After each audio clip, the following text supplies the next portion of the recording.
Well, welcome back to the Reality Halfway House. On today's episode, Fauci, Ouchi. I plead the fifth. It's been kind of an interesting week. We are definitely caught between worlds. This is the Reality Halfway House. Well, I'll tell you what. I'm trying to think. Today's episode 11 or 12. I guess 11 or 12. I think it's episode 12 today. I don't know. You know, podcasting is one of those interesting things. It's kind of like going to the gym or just like anything, I guess. You just kind of have to stick to it and just kind of be consistent. I got some emails saying, holy smokes, you've done way more episodes than most people do. And I think it's like anything. It's like starting a diet or starting some sort of a new regimen, fill in the blank, playing an instrument. You just kind of have to keep showing up. And I've just always been kind of too dumb to quit. You know, I've got all these guitars hanging on the wall, but I'm definitely not Steve Vai. How about that? So getting back to old Fauci, man, gosh, unless you've been living under a rock, I mean, the memes are just delightful. That was quite the shellacking on Capitol Hill this week as Fauci it was 111 times he pleaded the fifth, which is crazy because, as they say, he's already been pardoned. He got like that blanket pardon from Biden. So really and truly, it's like he didn't need to plead the fifth. Now, because of that, and again, I'm not a lawyer. I don't get into all those details. But because of that, I guess by him pleading the fifth, he's really kind of getting into dangerous territory in so much as he may now be in contempt. And I guess that's kind of the upcoming vote and what they're going to be looking at there, trying to ascertain, you know, kind of what that's going to look like. It was very weird. I mean, he brought his attorney there, and Senator Rand Paul actually threw the lawyer out of the hearing because the lawyer wasn't recognized. They told him that he couldn't sit up there, and yet he did anyway.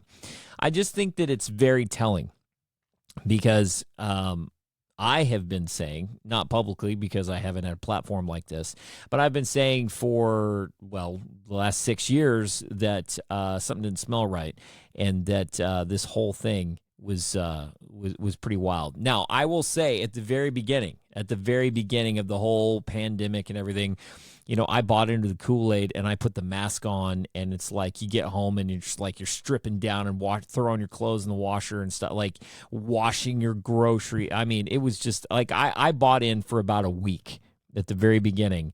And then afterwards I was like, you know, this is really stupid. Like, this is really stupid. And then I felt stupid for having given in as much as I did that first week, you know, when they locked everything down. See, I was working from home already. I was working remotely.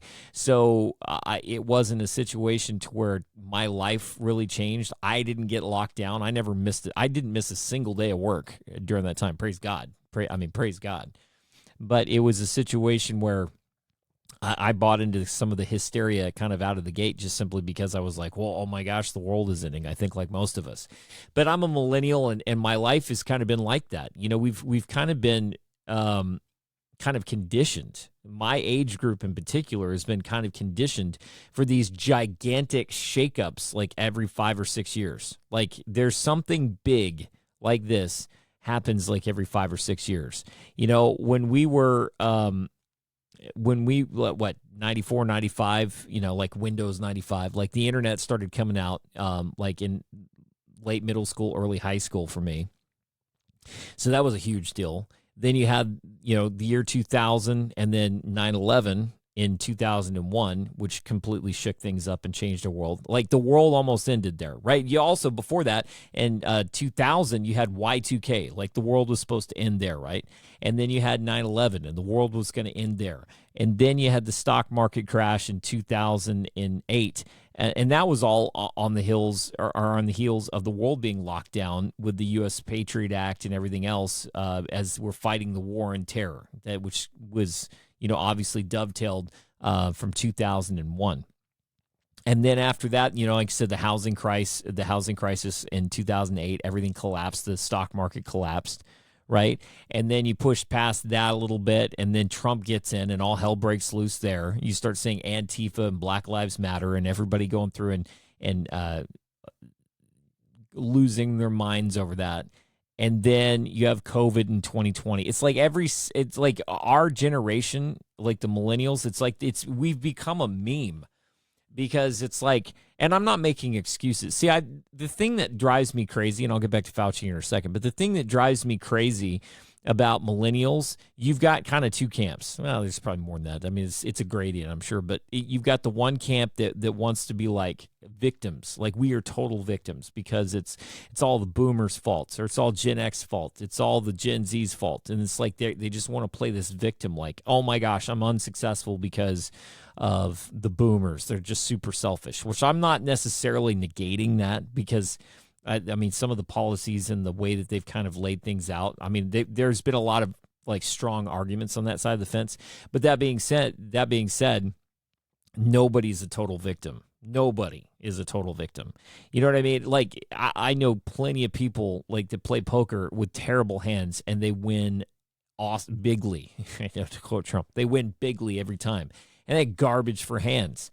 So it really and truly doesn't matter as much what you have in your hand, but how you learn how to play the hand you're dealt. I know that seems campy and contrived, but the reality of it is that every single one of us has an opportunity to go through and to play the hand that they're dealt. And I apologize, my voice is a little scratchy today. I just noticed. I just got finished tracking background vocals. I don't know if you can see my other microphone back here. I was doing background vocals for another session today, and I was doing some screaming.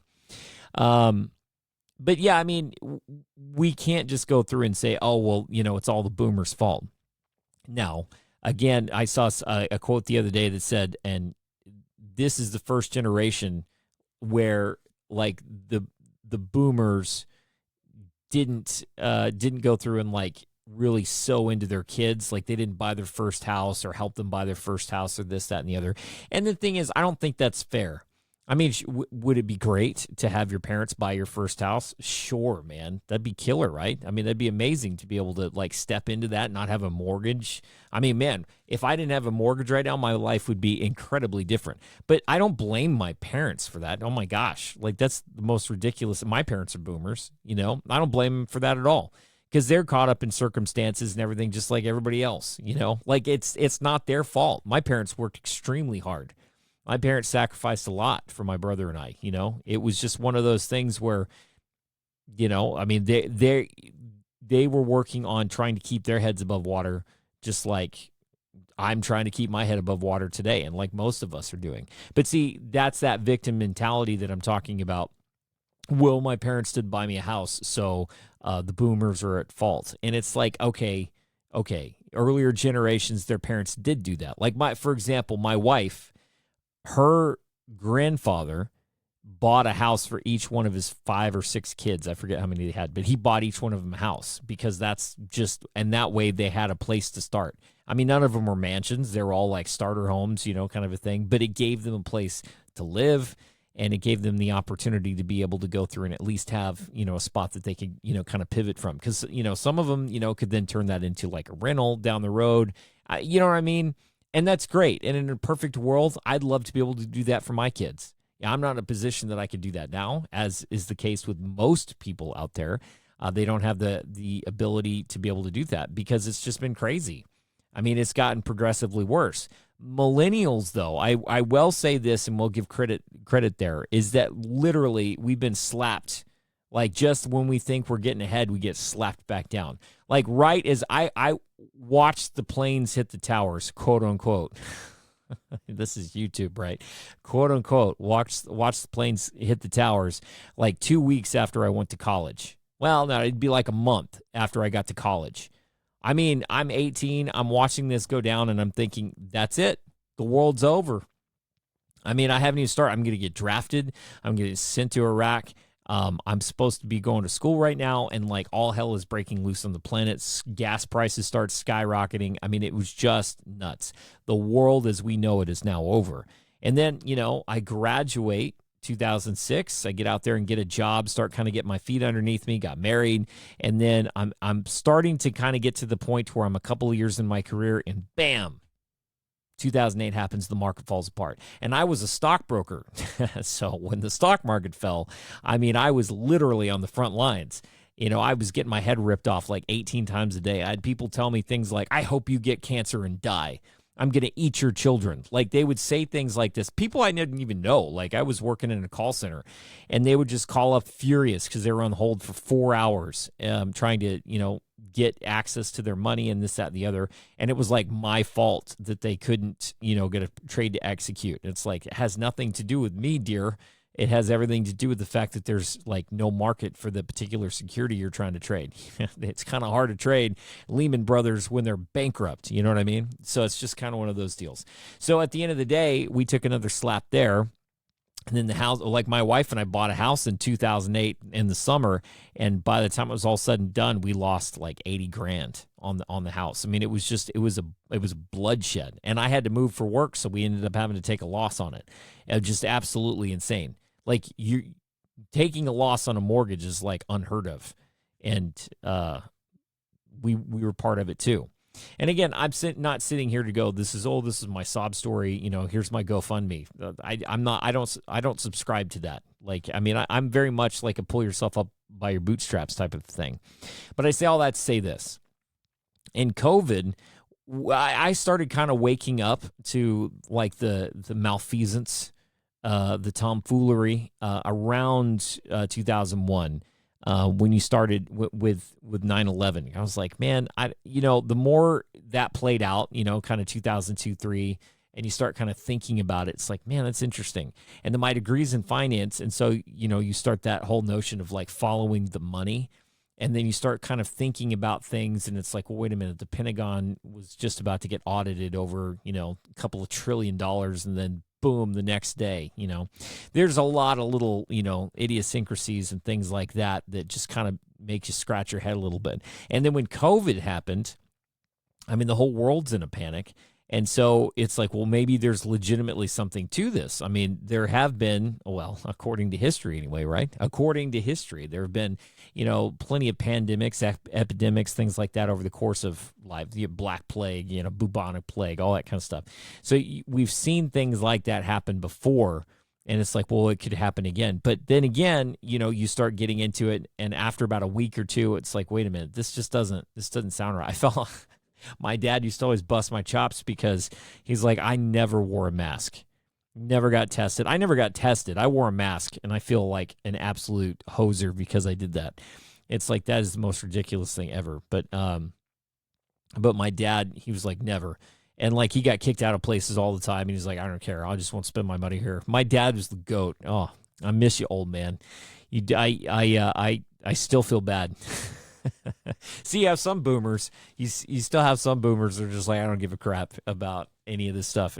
Like I said, there's a lot to be said for the boomer generation, and so much as it's like, we have concrete in our foundation that they poured, and I'm just very grateful. I'm very grateful to have boomer parents, and like I said, they have really instilled in me a lot. I got more from them, let me put it this way, than I deserve. How about that?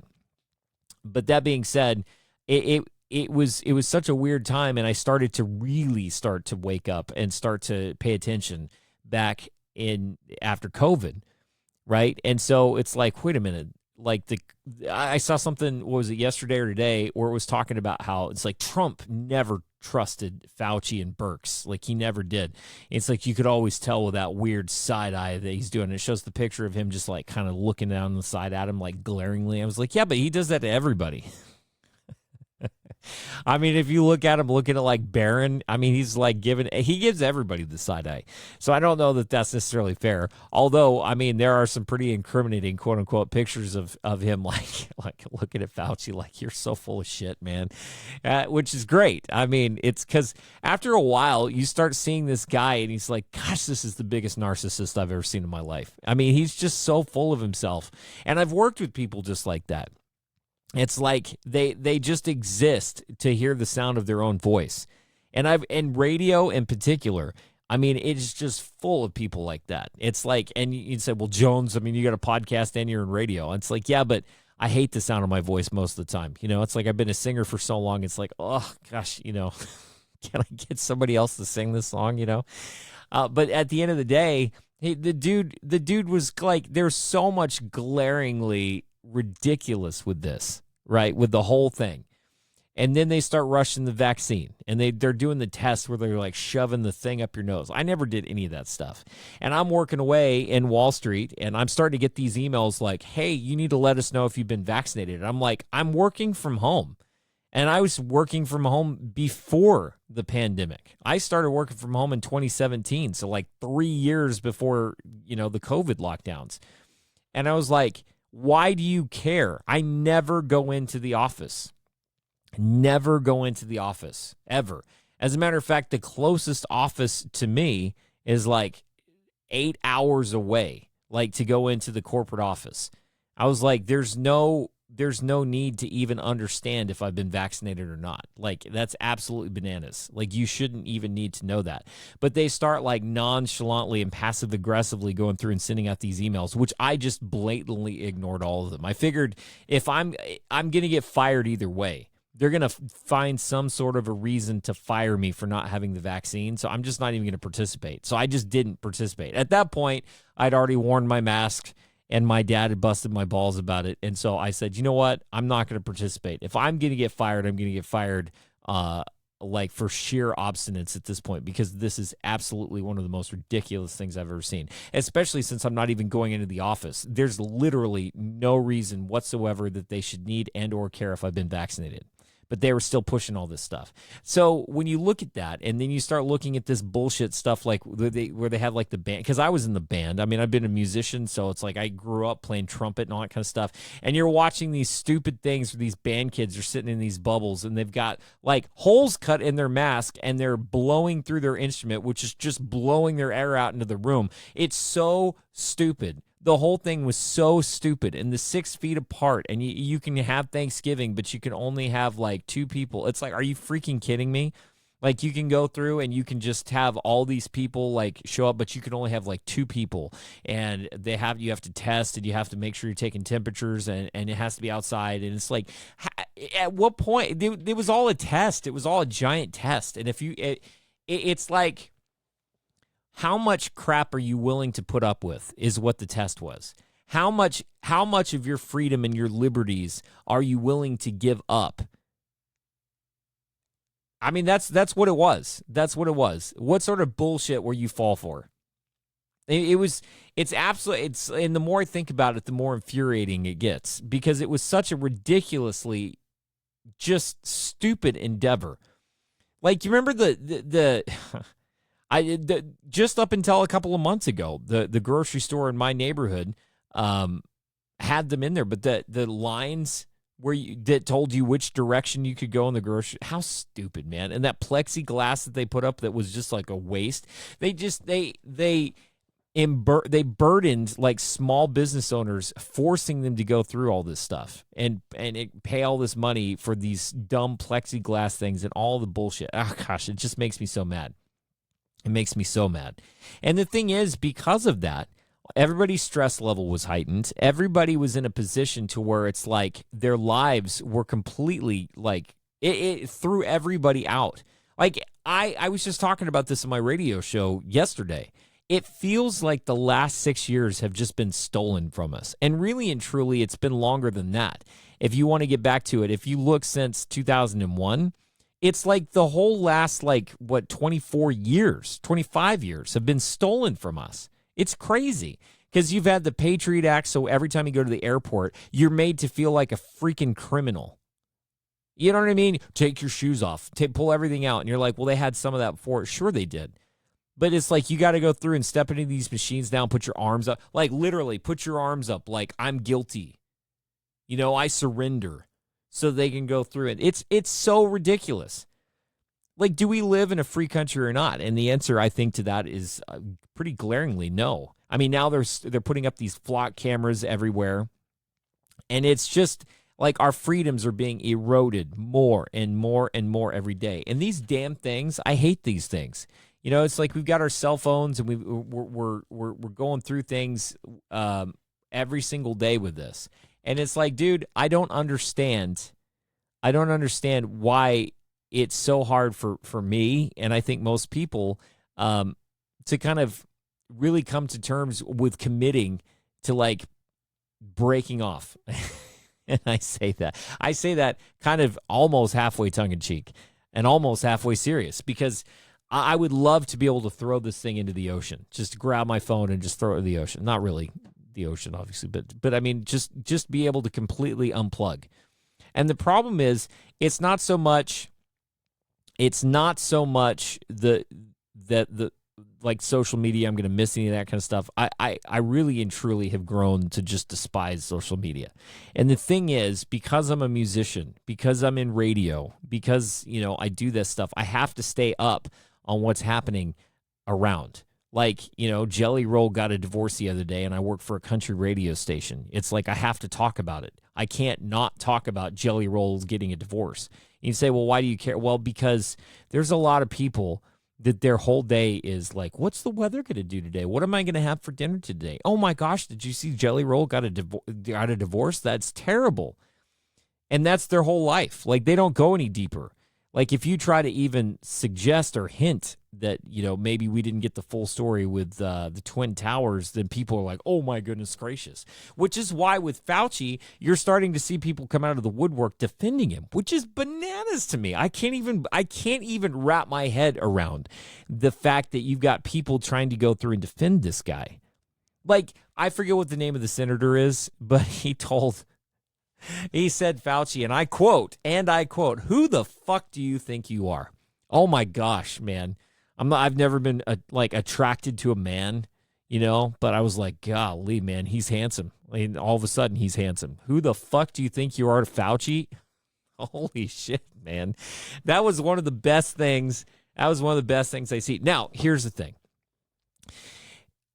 Do I think anything is going to happen with all of this? I think a lot of it is peacocking. I think a lot of it is pandering, to the voter base. Because here's the thing, we're all whipped up in a frenzy. Look at this. I don't ever get this frustrated, but I'm pissed off, just like everybody else is pissed off. Because again, I feel like the last 6 years have been stolen from us. The last 25 years have been stolen from us ever since 9/11. With the Patriot Act and everything else. It's like we just have been in this world where it's like, well, no, it's all in the sake of the war on terror. We got to do this, and your freedoms and it's the noose just gets tighter and tighter and tighter. And with COVID, I mean, they cinched it up a lot while we weren't looking because we were terrified. And so then the noose got even tighter. The problem is that I think they overplayed their hand, and in doing so, they woke a lot of people up. Again, I think we talked about in the last episode, like with ivermectin, it's like I don't think they realized that by them going through and making such a big deal out of ivermectin, they actually went through and turned a lot of people onto it because there was so much gaslighting and there was so much going on. It's like they got too greedy. Does that make sense? It's like they went for this ultimate power grab and they were intoxicated by the power and got too greedy. I mean, Stephen Colbert, I think it was, had the people like dancing around in like syringe needles and bullshit. Oh, give me a break. Give me a break. They overplayed their hand, man. They got so greedy with all this stuff that now, at the end of the day, we're in a position to where it's kind of split the country. So now you got people that are coming to Fauci's defense saying, if you weren't in health, I saw some posts, if you weren't in healthcare during the pandemic, then you have zero place to speak. I'm like, Senor Fauci, King Fauci, whatever it is. And then you have all the people that lost loved ones. Moms had to deliver babies without the father present. I mean, fill in the blank. People missed cancer screenings. People didn't get care that they needed. And here's the other thing, too. The churches, this pisses me off more than anything. Look, I was born and raised in the church. I almost went into the ministry and say, well, Jones, you sound like a little bit of a hypocrite here. I've heard quite a bit of language today. Yeah, well, I'm pissed off. I'm pissed off with all this. I think that from a church perspective, and yes, I know you're supposed to put crass speech far from your lips. I get it. But at the end of the day, these churches were supposed to be a bastion of hope, right? They're supposed to be in general. They're supposed to be the house of God, right? They're supposed to be this place where, in theory, unless I'm missing something, maybe I missed the expiration date on the Great Commission, right? They're supposed to be a place of healing. They're supposed to be a place of worship. They're supposed to be a place where people can come together. And yet what they do, they shut their doors. Why? Oh, maybe because they're 501c3s and they have to behave and do what the government says. Do you think that maybe, just maybe, that could have something to do with it? I'm telling you right now, it's bullshit. Look at Arthur Pulaski out of Canada. He got arrested like 2 or 3 times for holding service and calling the police up in Canada the Gestapo. And I mean, he was calling people out. He got hauled out of there. Literally, there's videos where you can see he's got his hands behind his head and they're carrying him out. Insane. Think about the trucker protests up there where they shut off all their bank accounts. Remember that?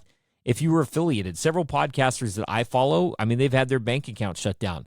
You know, I worked in finance. So it's still, because like marijuana is federally illegal, you can't open up for a lot of different banks and brokerage accounts. You cannot open up an account if your source of funding is from like marijuana, if you like have a cannabis dispensary. Think about that for just a second. I mean, some institutions are more friendly than others, but as a rule, a lot of them still won't let you do it. Even though it's legal in some states, they still won't let you do it. It's bananas, man. Like they're treating innocent people, you know, guilty or innocent until proven guilty, right? They're treating innocent people as if they've done something that's federally illegal because they got together to protest. Meanwhile, you get Antifa and Black Lives Matter that can go through and literally burn a city down, burn it down, and that's fine. But people that get together that peacefully protest, like who was it? It was Chris Cuomo that says, "Can anybody please tell me where it says that a protest must be peaceful?" And I saw there was a video that was out at the time where the dude was eating ramen noodles. Like just a brick of ramen noodles, and he took a bite at it and was pointed, like superimposed the Constitution and like pointed to it. It was amazing. One of the best videos out of the pandemic. He's like right there. It says it right there. Right there. The hypocrisy throughout this whole thing is insane. And there's so many videos right now that are circulating with just clips of it's all the vaccinated, it's all the unvaccinated fault, you know, because this pandemic's continuing. But it's so stupid. Like the logic isn't even flawed. It's like you need to get vaccinated. I'm vaccinated, but you need to get vaccinated to protect me. I saw a comedian today in one of the reels that was just kind of talking about the Fauci thing, and he said, "Hey, man, I'm gonna have sex with this chick over here, so you need to put on a condom to protect me." You know what I mean? It's the logic is so stupid. Like and again, like I said, I feel absolutely ridiculously stupid for having put on the mask and going through the whole charade.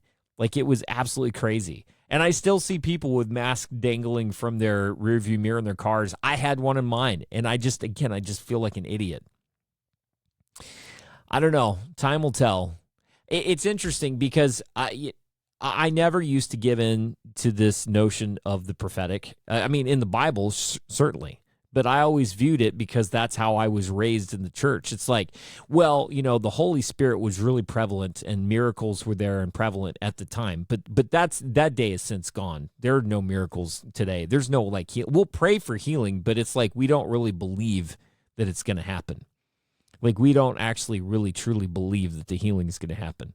You say, why are you picking on the churches, Jones? Well, because I think that the churches, if you're going to stand up there and you're going to present yourself as the house of God, then you need to make sure that you're following up with what it is that you said that you're going to do. And look, I mean, there's probably people out there listening that would comment and say, well, you're being too harsh.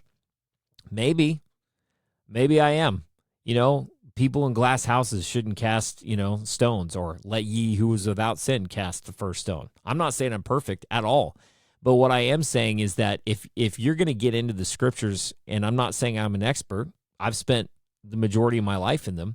And what I started to find after I started really, really digging in and not just digesting what was given to me in the pulpit on Sunday mornings, and I started really reading for myself, it's like, wait a minute, this Jesus guy is a lot different than what the pastor has been talking about. Like, his message is different.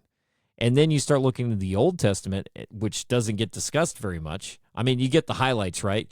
You get David when the pastor wants to go through and make sure that you dig a little deeper. He talks a little bit about Job, which, by the way, and ironically, is my favorite book in all of the Scripture, because you get to see God cook, man. If you've never read the book of Job, or if you have and you haven't read it in a while, go read the book of Job, man. And I'm telling you what, when God steps up and starts the lecture, oh, man. Show me another book in the Bible. Show me another book in the Bible like the book of Job. Oh, man. It's just let God cook, man. It's one of the best.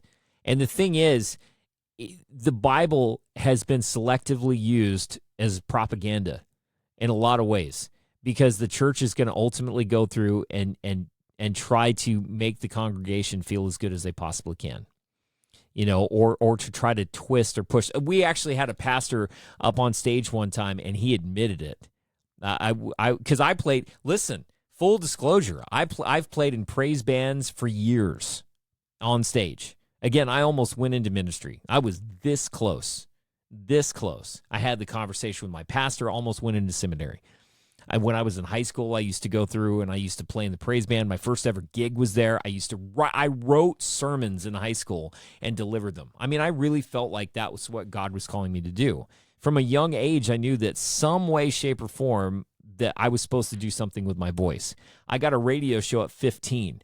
I've been on the radio since I was 15 years old. I don't know what it is. I don't know why. I don't have a clue, But at the end of the day, I just felt like there's something that God is going to end up using my voice for. I've been a lead singer in bands, not even because I wanted to. It's because I started writing music, and all of a sudden it's like I needed somebody to sing, and so I started singing, and then at some point I just ended up becoming. I never wanted to be. I always wanted to be a guitar player, so I could pick up chicks. That's like that was the whole thing. So in full disclosure, I've played in praise bands, and I had just played, I think, probably that Sunday, and the pastor got up there and he said, "Hey, listen, I got to be real careful the way I do this," because he said it's easy to get up here and to push the congregation. And he said, I have to be real careful that I don't push too hard, because you can push the emotions in the room. And here's the thing. He's right. He's right. And the pastors, the politicians, the movie stars, the musicians, all of them have the ability to push the energy in the room, quote unquote.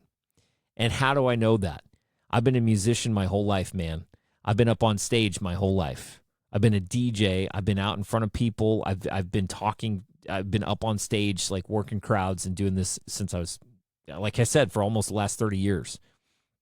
And the thing is, I'll never forget it. I was on stage at one point in time in college, and I was in a rock band, and we're playing. It was a packed house, and the band, the crowd were singing my words that I wrote, my lyrics. They're screaming them back at me, and I mean, you could just feel it. You can feel the energy in the room. And if you've never been on stage, it's hard to explain this, because there is a very different energy. Because like if you go to a big concert, you can feel the energy in the room change, right? But I'm telling you right now, it's different when you're out in the crowd and you're on stage, because on stage, all of that energy is directed it's specifically at you, the band.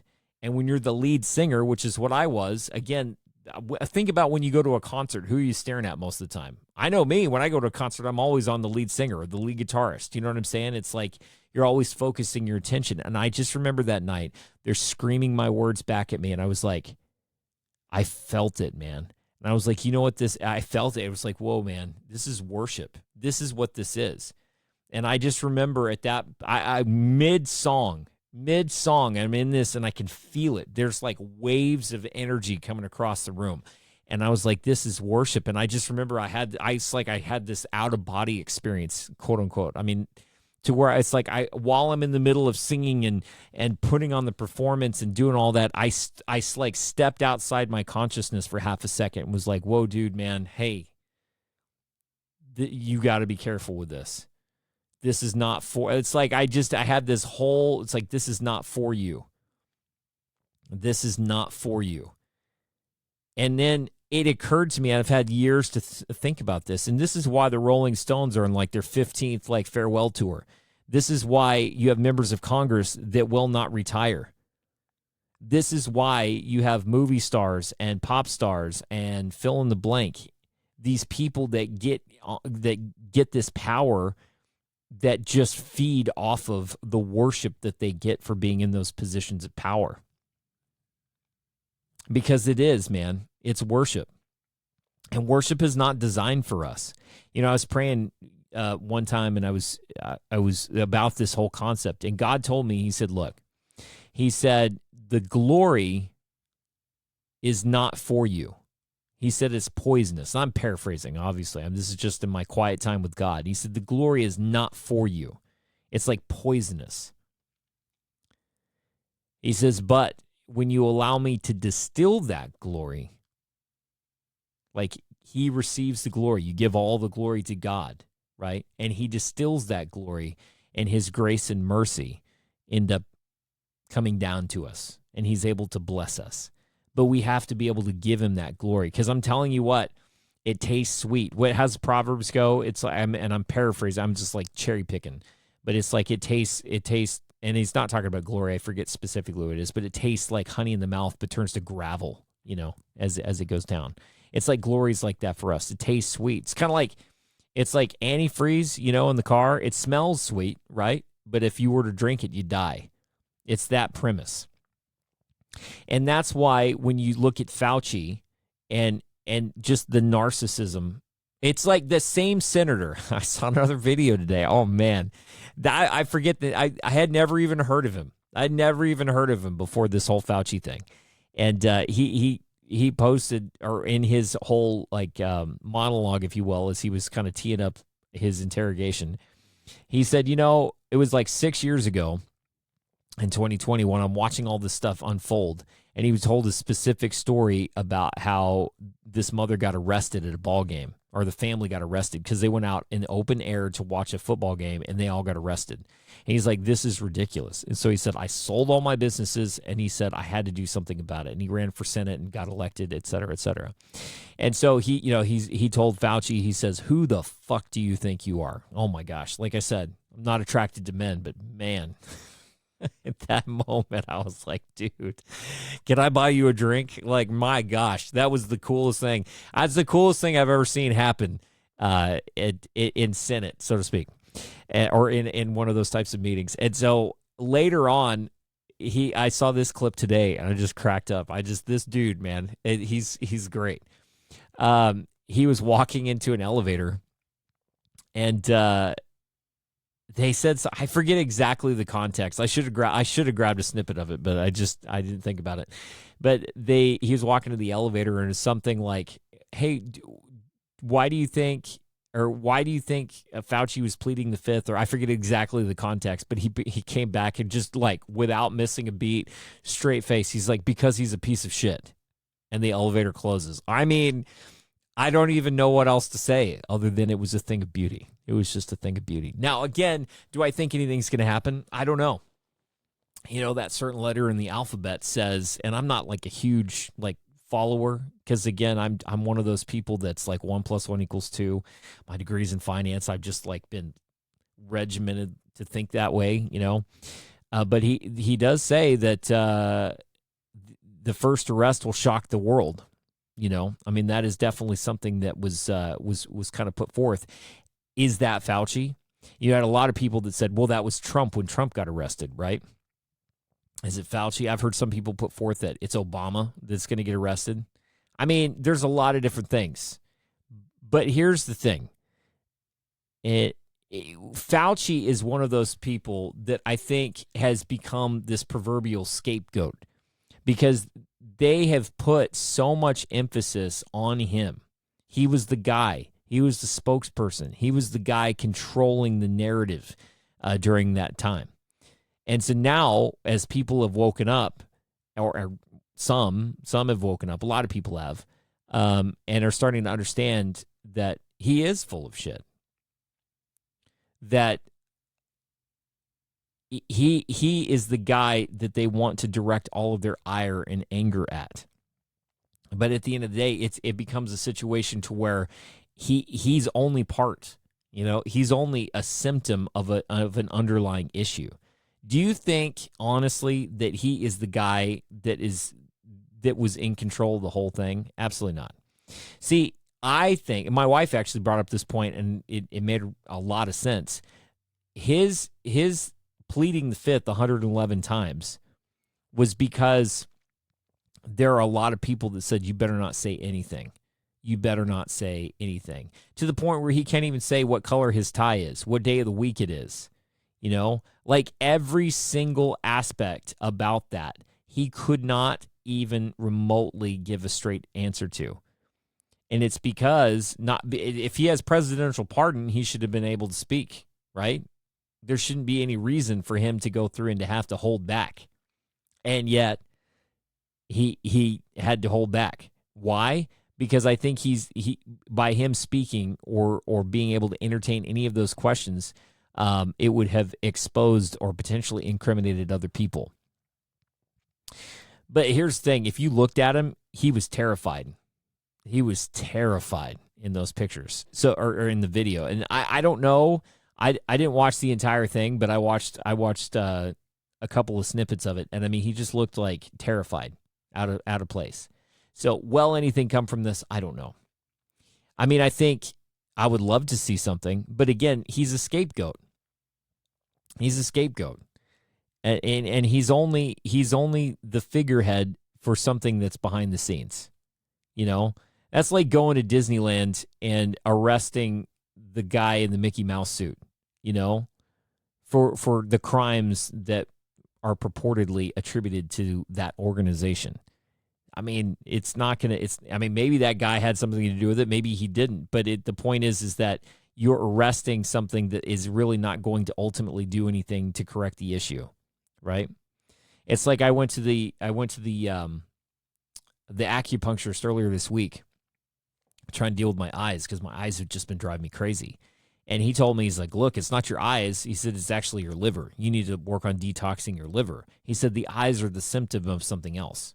I mean, we all do. We're all full of heavy metals and all kinds of stuff. I mean, our livers are just completely taxed based on our diet, water, everything, And I typically try to eat pretty healthy. I haven't had fast food, probably 5 or 6 years.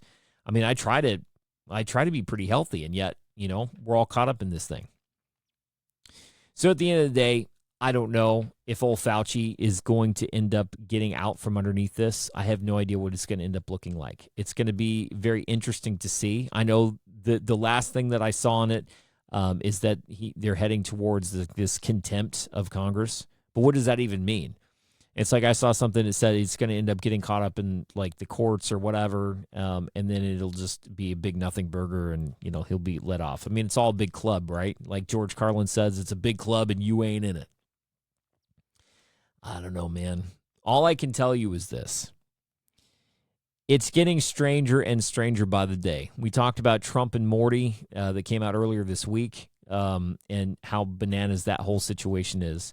And then you have the whole Fauci thing. You've got aliens. And here's the other things that kind of just dovetail real quickly on this. A lot of the prophets, and again, I never used to buy into that. I think I got sidetracked from earlier. I never used to buy into any of that. But in the last couple of years, I have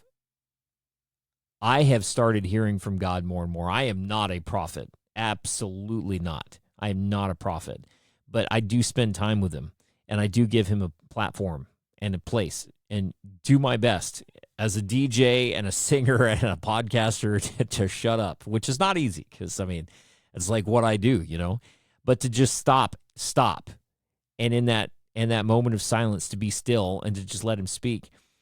He has told me things that have been corroborated by these other people. And I was off doing an album a few years ago, and I ended up meeting a guy in a hotel in a very weird set of circumstances. And it turns out, he's prophetic, and I had no idea. Like at first, somebody's like, "Oh yeah, well I'm a prophet." I'm like, "Yeah, I'm sure you are." I'm John Denver. How you doing? And it's like at the end of the day, he's proven to me over and over that he does have the prophetic gift, and more people are starting to come out with it.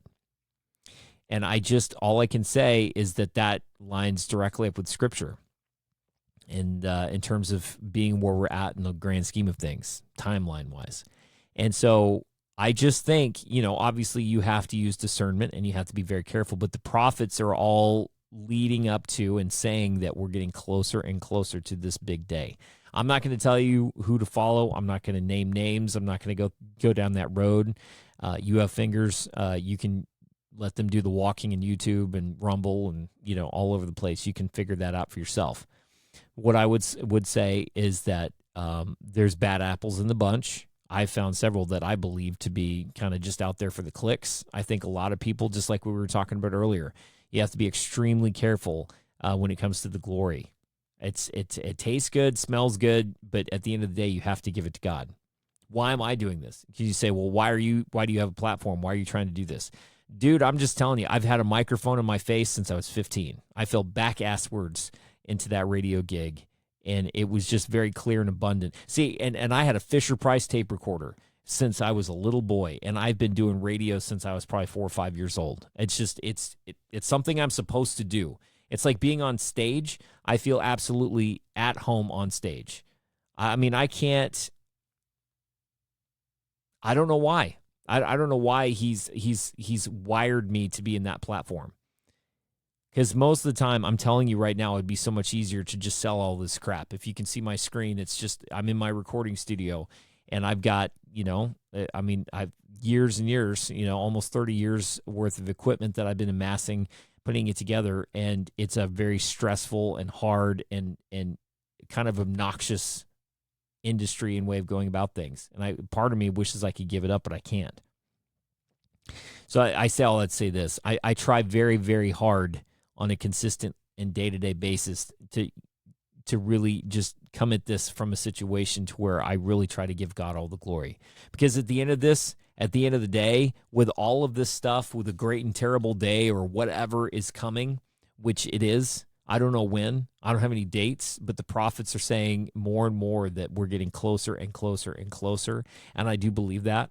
I think that God is fixing to shake some things up in a big way. I don't know what's going to happen. They're talking about landscape changing. I can tell you from where I live that there have been a lot of people that have been relocated to this town, and it's a small town. A lot of people from all over the place. And they're like, because it is a small town, we'll have conversations like, well, how did you get here? And they're like, dude, it was like the weirdest thing. Like, I don't know. I've never been out here before in my life. And I got moved here. I've talked to so many people that have moved under very weird circumstances because I feel like God is moving and positioning his people for what's fixing to come. And I don't know what that is. I don't think I'm a canary in the coal mine. I think the canary's dead, if you want to know the truth. I think the canary's been singing a long time. And, at the end of the day, the canary's laying on the ground. I think we're that close to whatever this thing is. And I don't know what it is. It's, again, like we talked about earlier this week. It's like in the movie Inception when the music starts to play before the kick, before the big wake up, the big reveal. And I think that is where we're really getting close. And when we're seeing things like Fauci, and we're seeing things like Trump and Morty, we're seeing things like all these things that have been, again, by the week, it just gets weirder and weirder and weirder that the music is getting louder and louder and is starting to crescendo up to what? I don't know what the kick is, man, but I'm going to tell you this right now. God told me, and I feel like I can share this. He says, you are going to kiss the ground that you live where you live. You're going to kiss the ground. Why? Why is that? Man, I'll tell you what. I don't know what's coming, but I would strongly encourage anyone out there listening to make sure you're prepared. Just maybe have a few weeks, a month of water and food ready. Make sure that that you have what you need in the event. It's always better to have it than not and not need it. Than to need it and not have it. And here's the other thing that I would also put forth, and this is just for me. Take care of your neighbors. Jesus said, look, take care of the poor because they're always going to be with you, right? And we're called to look after each other. Do unto others as you would have done to you, right? He said to love your neighbors as yourself, right? Take care of your neighbors. You know who your neighbors are that maybe just going through the motions, that are concerned about Jelly Roll's divorce. Maybe pick up a couple of things for them as well. I'm just kind of throwing that out there if you have that in your means to do so, or if you feel led to do so. That, like I said, that's just me. I try to pick up a couple of things for my neighbors because I don't know if they're concerned with Jelly Roll's divorce, but it's certainly tantamount in kind of their level of awakening, I think. So, in any event, that's today's episode. Thank you so much to everyone who is listening and messaging. I really just appreciate everybody out there. This has definitely been an interesting foyer. It's funny now that I've started doing the podcast, and I have to go back to my radio show where people do care about Jelly Roll's divorce and what's happening in the weather outside and things like that. And I have to reel it in, because I'll be recording, for that particular day, because I'm not live. I record. I used to be live for a long time. Now it's just kind of recorded, but it's funny because I have to catch myself and say, whoa, I can't say that. That's going to be for the podcast. I can't say that. So this is kind of nice to be able to kind of let my hair down, as it were. But I again, like I said, as this show continues to grow and the episodes to continue to come out, like I said, I want to start being able to bring on different people to interview. I've interviewed so many people over the years on my radio show. It's just one of the things that I love to be able to sit down and do that.